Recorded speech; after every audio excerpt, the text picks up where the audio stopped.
Velete, thank you for your love and support. I appreciate you all. The political elite in West Africa are in a state of absolute panic, and there should be. Since 2020, a political earthquake has been tearing through the region. Mali, Niger, and Burkina Faso have completely shattered the old status quo, kicking out Western-backed puppet governments and replacing them with military leadership. To the mainstream global media, it is a simple story of soldiers greedily disrupting democracy. But let's be completely honest. The so-called democracy the West has forced down the throat of Africa has never been about freedom. It has been a polished logistic tool used to loot the African continent while keeping its people in absolute poverty.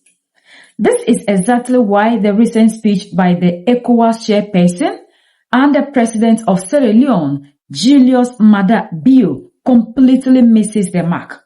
Bio stood at the podium trying to lecture the continent on the virtues of constitutional democracy. He warned that military intervention is a dangerous backsliding of progress and even tried to compare today's geopolitical shift to his own past when he took power by force in 1996 and then handed it over to a civilian government. But you cannot compare what is happening today to the coups of the 1990s. The current leaders in Mali, in Niger, and Burkina Faso did not take power simply to enrich themselves or to sit in their luxurious palaces. They stepped up to save their nations from total collapse and to protect their citizens from relentless terrorism. Democracy is under pressure. Since 2020, West Africa has witnessed successive military coups in Mali, Guinea, Burkina Faso, Niger, and Guinea-Bissau, alongside attempted disruptions elsewhere. At the same time, contested elections, insecurity, economic hardship, declining institutional trust, and growing public frustration, especially among young people, have intensified pressure on constitutional governments that remain, like ours. As President of Sierra Leone and as Chairman of the Ecowas Authority of Heads of State and Government, I have witnessed these pressures very closely. I have sat in emergency summits after elected governments have collapsed.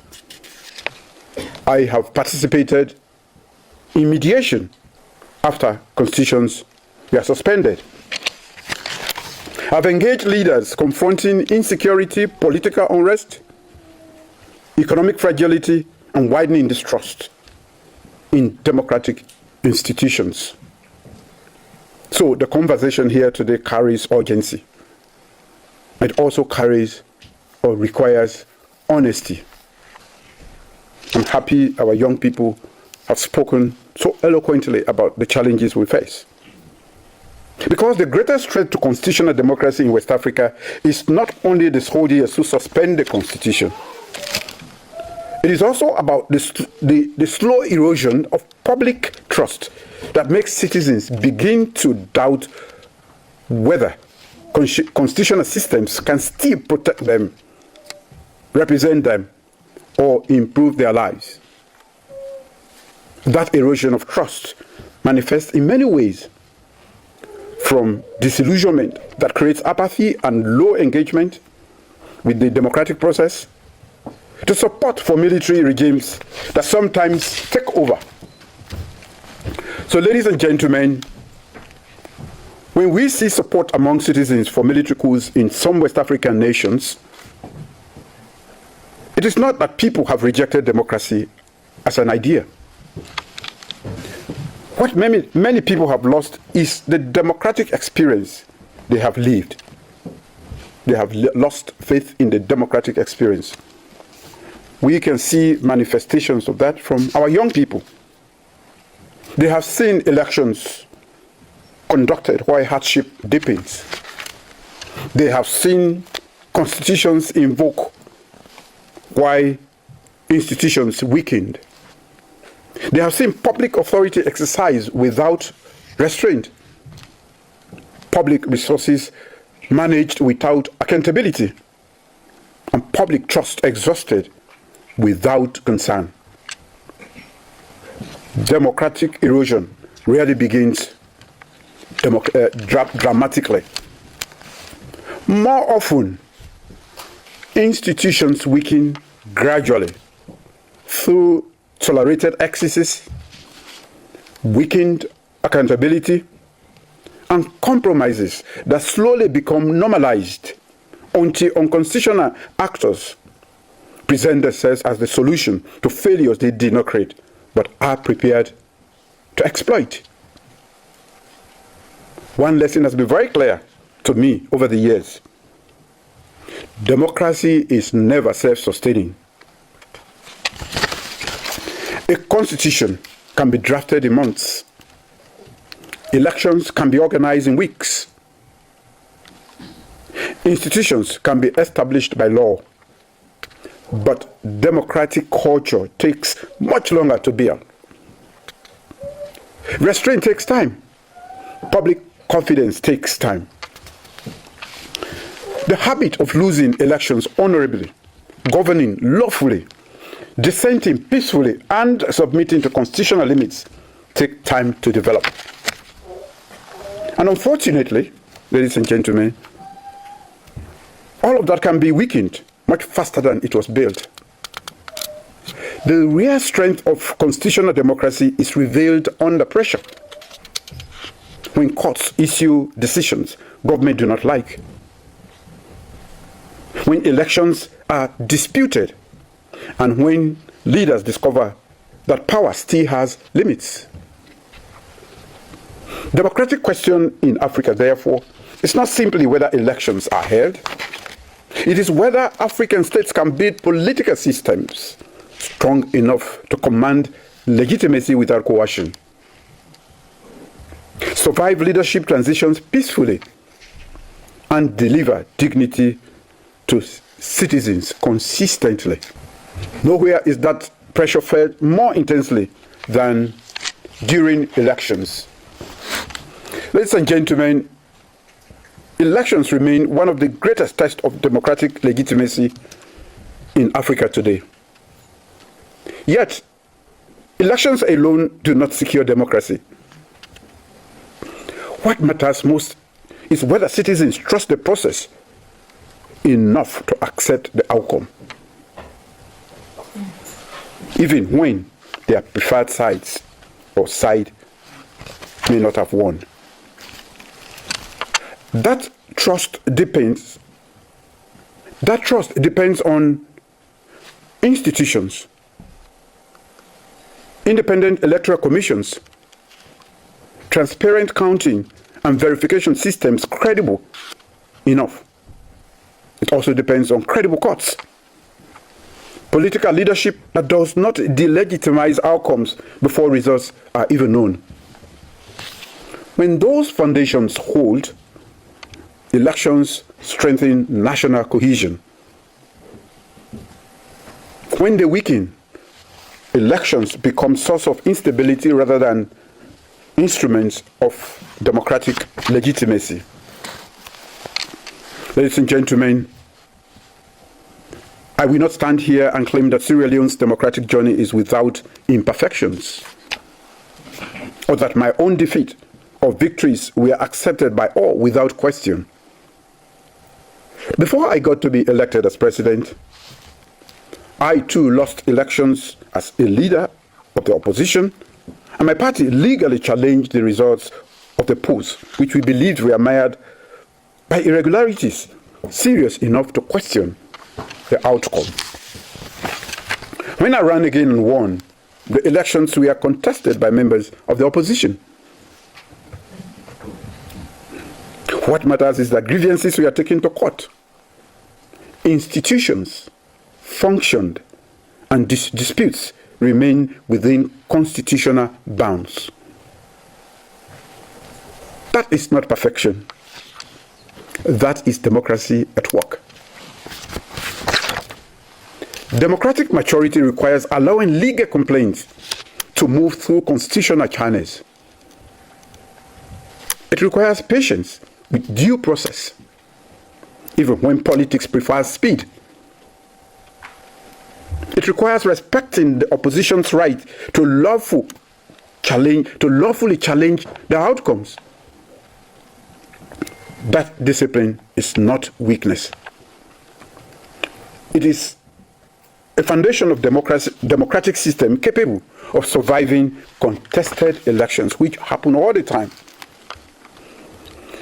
This is also why questions such as the diaspora voting remain sensitive across much of the African continent. Broader participation strengthens democratic principles. But in practice, expansion depends on public trust and in the integrity and capacity of the electoral system itself. I've been struggling with this. I want our diaspora to be part of the electoral process, but my parliament will not allow me to do that. That is democracy. I am not the only person in Sierra Leone. A democracy that cannot inspire trust in how it counts votes, we struggle to expand who gets to vote. Our ambition as leaders should be built on electoral institutions whose credibility is so firmly established, so widely respected, and so institutionally protected that outcomes do not require perpetual external validation to be accepted.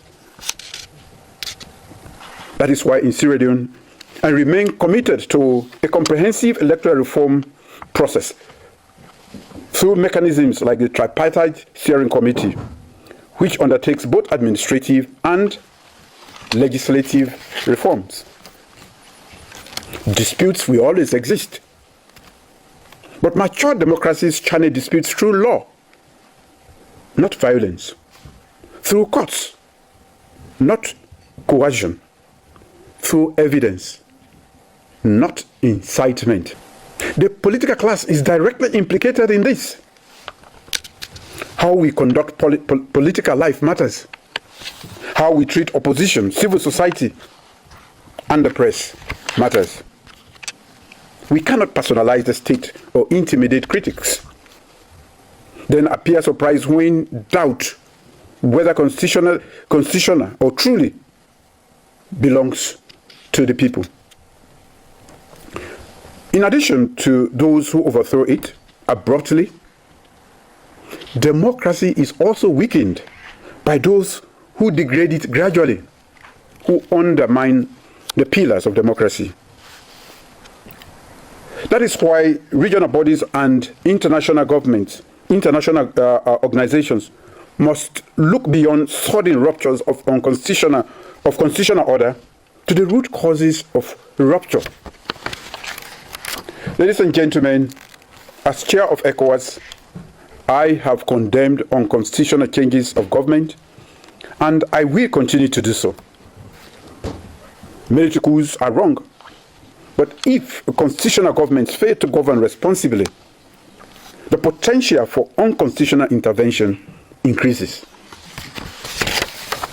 Every country that experienced a coup in recent years was already under severe governance strain.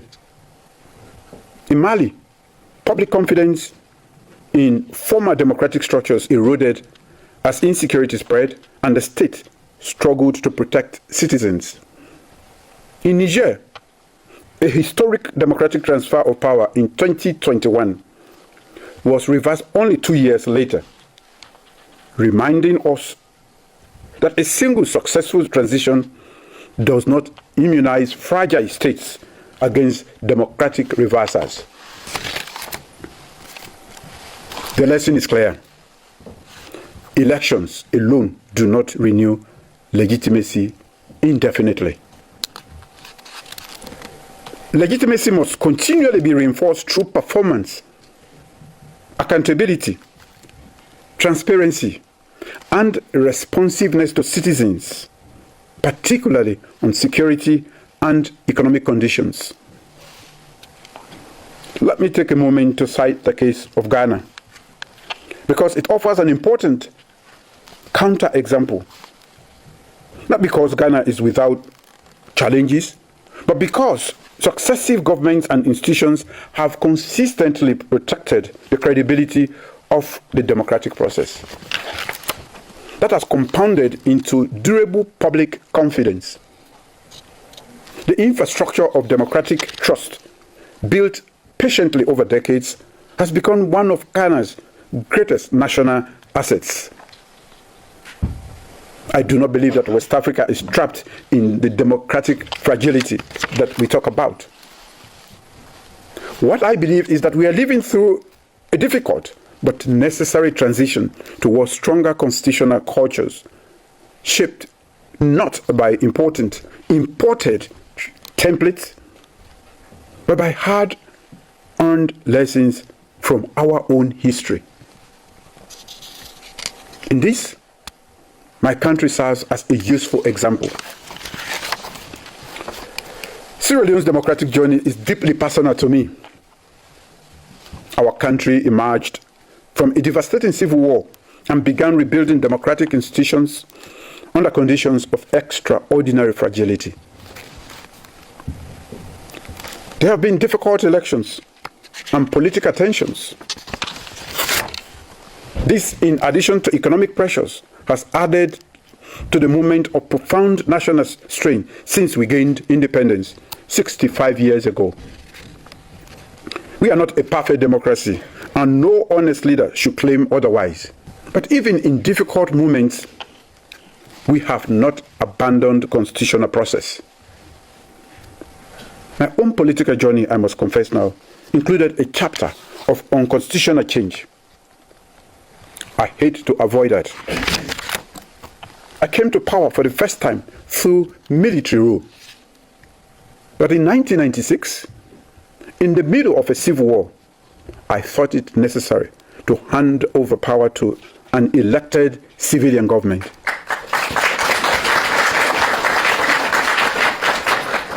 Many believed then that the country was too unstable for democratic transition and that military authority should continue. But I came to believe that even an imperfect democratic mandate offered Sierra Leone a much stronger basis for legitimacy than prolonged military rule. 20 years on, I returned to leadership not through the bullet, but through the ballot box.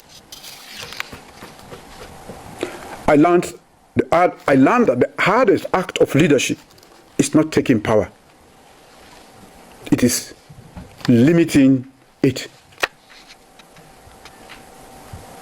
Neither leaders nor nations can remain trapped in one chapter of their history. Leadership must evolve.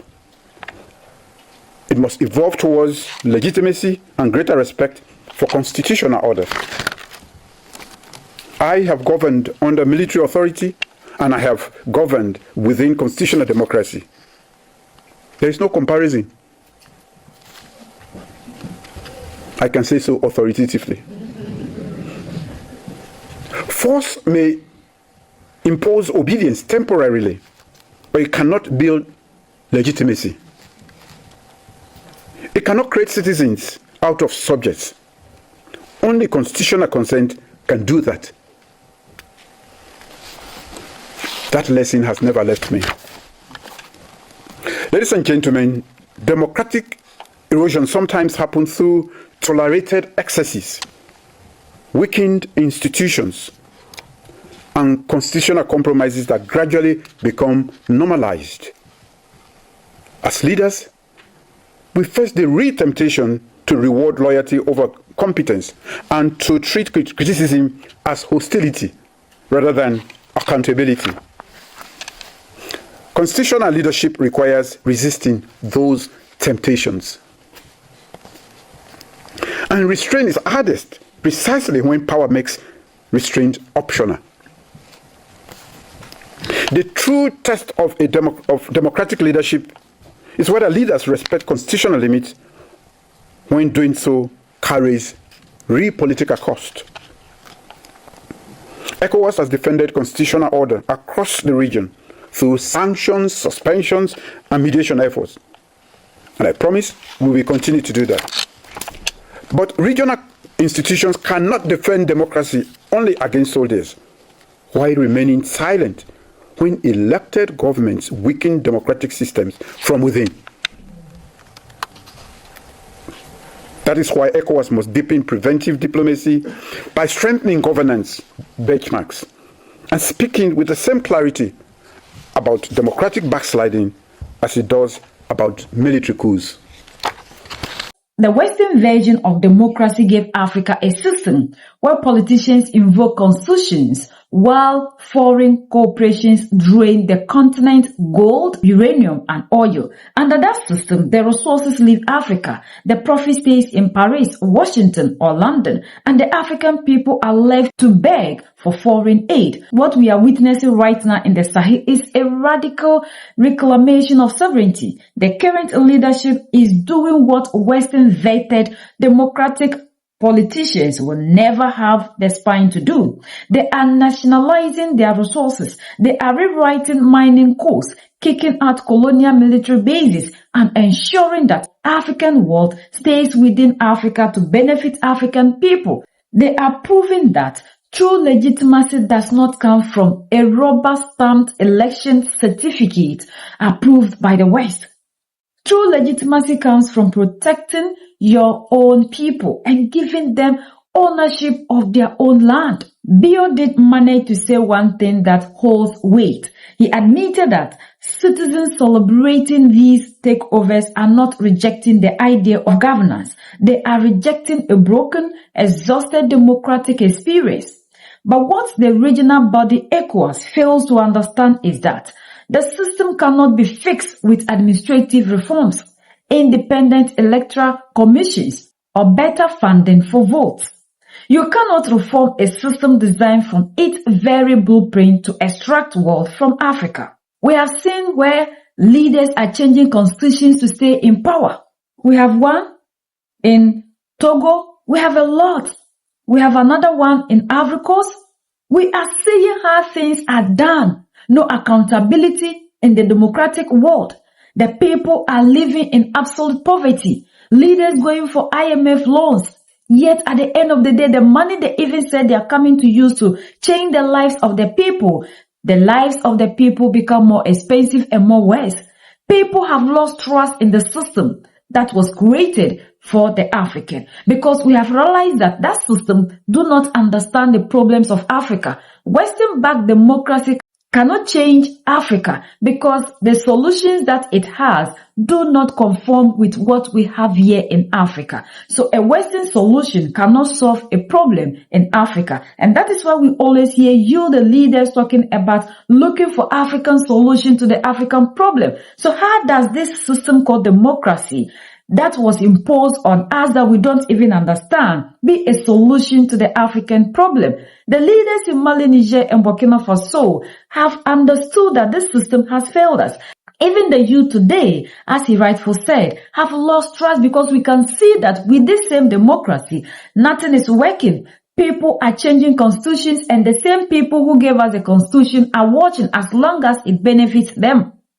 So why should we continue to be preaching democracy and not to be preaching what we think should be done, nationalizing the resources, making sure the resources are used to benefit the people, rather than always talking about how we need to protect the constitution? And he was the same person who told us that they protect borders, and borders means the interest of the oppressor. So why should we continue to be holding on to the things that are protecting the interest of the oppressor instead of protecting us, the people? These are the things that the leaders in Mali, Niger, and Burkina Faso are rising against, and the youth of today are demanding that there should be a total difference in the governance system, whereby the system will be African, which will understand the problems of Africa and find solutions to them like we are seeing in Mali, Niger, and Burkina Faso. And that is why the president of Burkina Faso, our all-in-all Captain Ibrahim Traoré, said we should have our own model of leadership or of governance which understands the problems of Africa. We are the only ones that can set ourselves free. United we stand,